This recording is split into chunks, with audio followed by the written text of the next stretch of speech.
ఎలా అనిపిస్తుంది back to back మీ సినిమాలు థియేటర్లకు రాబోతున్నాయి, ఎలా అనిపిస్తుంది ఎక్స్పీరియన్స్? నాకైతే ఇట్లా చాలా అక్కడ కెమెరాస్ ఉన్నాయి కాబట్టి అందరం మేము కాస్త పద్ధతి ఉన్నాం, కానీ ముగ్గురం మాత్రం ఇట్ వాజ్ మ్యాడ్ ఫన్. మీకు సంబంధించిన వ్యక్తులు కొంతమందితో మాట్లాడినప్పుడు గతంలో దర్శి ఈజ్ వెరీ టాలెంటెడ్, తనని చాలా డిస్క్రైబ్ చేశారు ఫీల్డ్కి రాకముందు. అందులో నేను ఒకడిని, అయినా కానీ వాడు ఎదిగాడు హ్యాపీ అని చెప్పేసి ఒకళ్ళిద్దరు మాట్లాడారు నాకు. బట్ ఆయన ఆ మాట అన్నాడా, మళ్ళీ నేను యాక్టింగ్ చేస్తాను చూపిస్తే. మొన్న ఒక వీడియో చూసాను, ఇది చిరంజీవి గారితో ఒక మూమెంట్. ఏంటి చిరంజీవి గారితో అంత బాండింగ్, అంత మూమెంట్, అంత ఎమోషన్?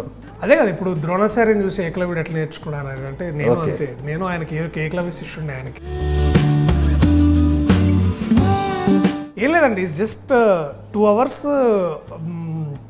ఒక ఇంట్లో మనకి ఫేవరెట్ మావయ్య పెద్దనాన్న వచ్చి కూర్చొని మాట్లాడితే ఎలా ఉంటుందో. బలగంకి ఎన్ని కలెక్షన్స్ వచ్చాయో కూడా గుర్తుండదండి. అండ్ సో ఇప్పుడు కోర్ట్ కలెక్షన్స్ 2 days మాట్లాడుకుంటారేమో, తర్వాత ఎవరు మాట్లాడుకుంటారు కోర్ట్ కలెక్షన్స్.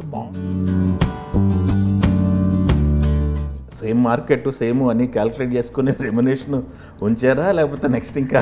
సార్ ఇప్పుడు నేను అడగాల్సిన దానికంటే ఎక్కువ అడిగితే ఇచ్చేవాళ్ళు కూడా లేరు సార్.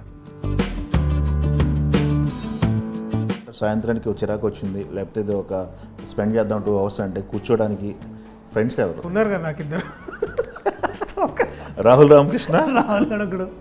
సో వాడిని కలడం, లేకపోతే